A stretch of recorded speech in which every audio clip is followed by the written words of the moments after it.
What if I told you that some of the most influential leaders in your organization don't manage anyone?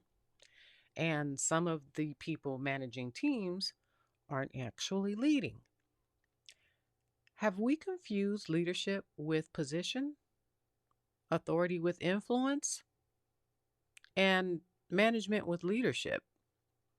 Hello, everyone, and welcome back to Leading Today with Dr. Lisa Bagby, the podcast where we explore leadership, emotional intelligence, organizational effectiveness, and the human side of getting results. I'm your host, Dr. Lisa Bagby, leadership coach, consultant, speaker, and organizational leader. Today, we're tackling one of the biggest misconceptions I encounter when coaching leaders across industries: the belief that management and leadership are the same thing. They're not. In fact, one of the fastest ways to struggle after a promotion is to continue managing when your organization actually needs you to lead. So let me start with a question. What if I told you that some of your most influential leaders in your organization don't manage anyone? And some of the people managing teams aren't actually leading? I opened with that for a reason. That may sound controversial, but it's true. Today, we're discussing the transition from manager to leader, why the difference matters, and how emotional intelligence, business intelligence, and strategic thinking and relationship building separate those who supervise work from those who inspire performance. So, let's talk about the fact that management and leadership are not the same thing. Let's start with management. Management is essential. Organizations cannot function without good managers.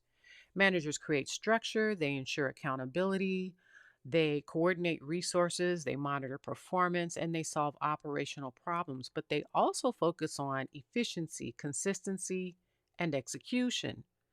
A manager's primary question is, how do we get the work done correctly and on time? So, managers, to help give additional frame, are often focusing on scheduling, staffing. They're focused on budgets, performance management, policies, and procedures. Things like workflow, productivity, and operational execution. And in many ways, managers are responsible for maintaining the system. Now, let's talk about leadership. Leadership is different. Leadership is about influence, it's about vision. Leadership is about helping people accomplish things they may not have believed possible. A leader's primary question is, how do I help people become capable of achieving extraordinary results? Think about that. If you are a leader, is that a question that you are asking of yourself and then trying to actually support your team, your people, your department, your division? Are you helping people become capable of achieving extraordinary results? Because that's how you make yourself stand out as well as your team. Leaders focus on direction, inspiration, culture, trust, relationships, growth, innovation, strategic thinking, long term sustainability. Managers drive execution and they create belief. Managers, they oversee work. Leaders, they elevate people. And the strongest professionals learn how to do both. But let's go into why it is that many new leaders struggle. I've had this question come up. I've observed it in my own profession.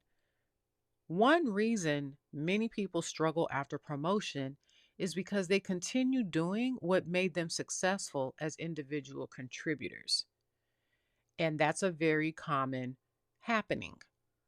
They focus heavily on tasks, they monitor details, they solve every problem, and they become the smartest person in every meeting. And eventually, they become exhausted. Why? Because leadership requires a shift from personal productivity to organizational capability. The goal is no longer to be the hero. The goal is to build heroes. When leaders fail to make this transition, they create dependency, and every decision has to come back to them. Every problem lands on their desk, and every conflict requires their intervention. The organization becomes limited by that leader's capacity. True leadership creates multiplication. A real leader is a multiplier. They don't create dependency. So, in this, you might wonder, well, what's the role of emotional intelligence? Well, emotional intelligence in this space becomes critical.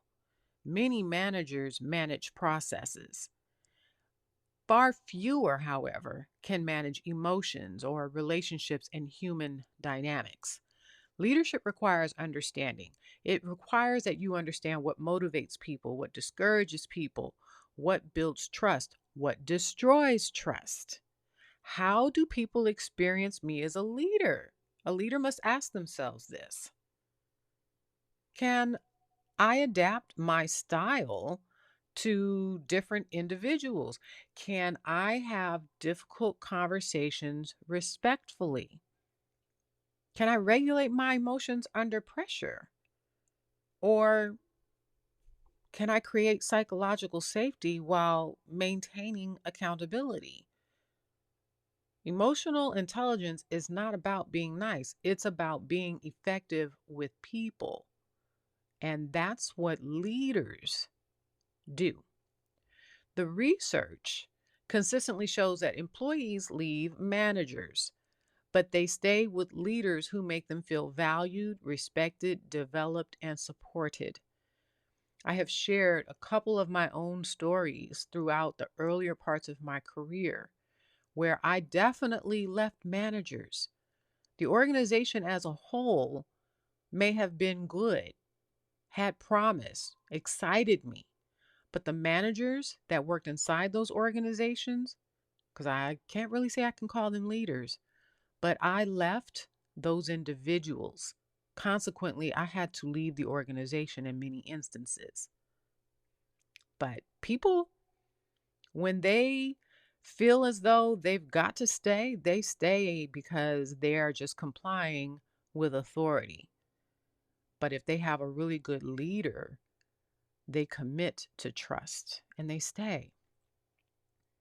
Now, business intelligence matters too as a leader.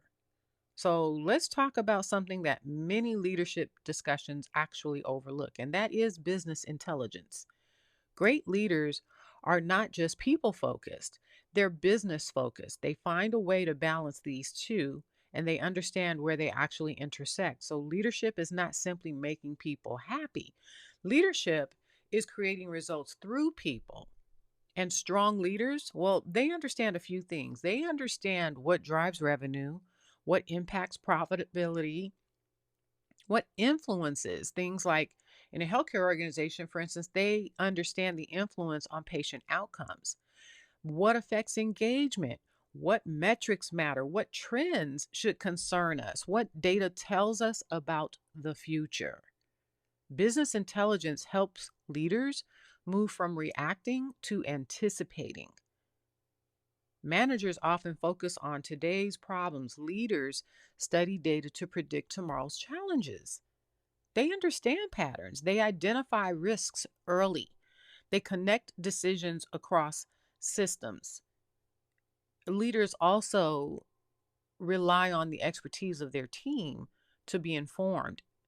They listen to their team and they act on reliable data that they may come across, uncover, or hear from their team.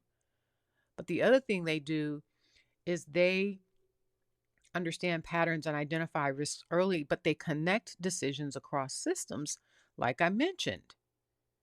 And that's not always easy, especially if you're in a very matrixed organization and there are a lot of systems that you must take into account. And a lot of systems usually means a lot of stakeholders. But leaders, they ask things like, what is the story in this data telling us?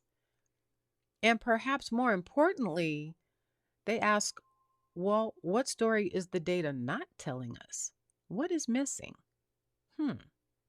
Because data explains what happened, leaders help us understand why. They know how to construct the data story.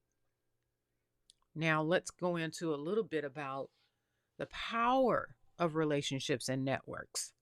One of the greatest leadership lessons that I tend to focus on is this: you rarely are going to succeed solely by what you know. So your success is not determined just by what you know, it is determined by who trusts you. Leadership is rational, relational, influence is relational, collaboration is relational, innovation is relational. Leaders build these networks before they even need them. They are anticipatory.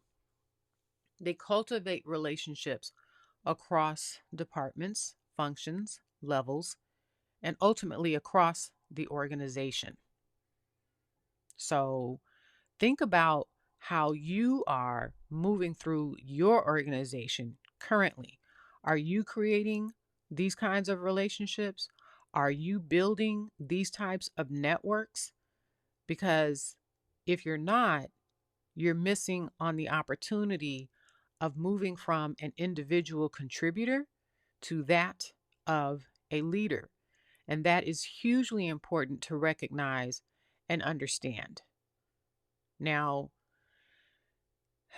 I will say this: when leaders build strong networks, information flows much faster. Leaders understand that organizational success happens through partnerships and not silos. So collaboration improves and barriers are removed, resources become accessible, and various opportunities expand. And then relationships actually end up creating organizational velocity, and people support leaders whom they trust. So there's a lot in there when it comes to being different from a leader versus being a manager. And perhaps the biggest difference between management and leadership is perspective. Managers often focus on a process, leaders focus on the entire system. Leaders understand that changing one thing often impacts five other things. So they think beyond the department, beyond the quarter, beyond the immediate problem. They're asking, how does this affect our culture? How does this affect retention? How does this impact customer or patient outcomes? What are the unintended consequences? What happens 6 months from now, 3 years from now? Leaders operate with a wider lens, a strategic lens, even a system lens, I would say, because leadership isn't simply solving today's problem, it's preventing tomorrow's problem. So, if you, for instance, think about healthcare and the shortage that it's facing and anticipating for 2030, that conversation didn't start today. That conversation started 5, 7, 8 years ago by leaders because they are trying to prevent tomorrow's problem. The transition from manager to leader. Let's talk about that. If you're making the transition from manager to leader, remember this: stop measuring your success by what you accomplish personally. Start measuring your success by what your people accomplish because of your leadership. A manager's value comes from what they develop. A leader's value comes from what they develop. A manager asks, how can I get this done? A leader asks, who can grow through this opportunity? A manager controls, a leader empowers. A manager directs, a leader develops. A manager manages work. A leader creates conditions where people and performance thrive. And the most effective professionals learn how to balance both. As we close today, I want to leave you with one final question. Are you spending most of your time managing work or leading people? Because your answer may reveal exactly where your next level of growth exists. Leadership isn't a title, it's not a position, it's not a box on an organizational chart. What leadership is influence, trust, vision. It's helping people become more capable than they were before they met you. Thank you for joining me for another episode of Leading Today with Dr. Lisa Bagby. If you found value in this episode, in this conversation, please hit that subscribe button, but also share this episode with another leader and continue building your leadership capacity one intentional step at a time. Until next time, lead with courage, lead with compassion, and most definitely, lead today.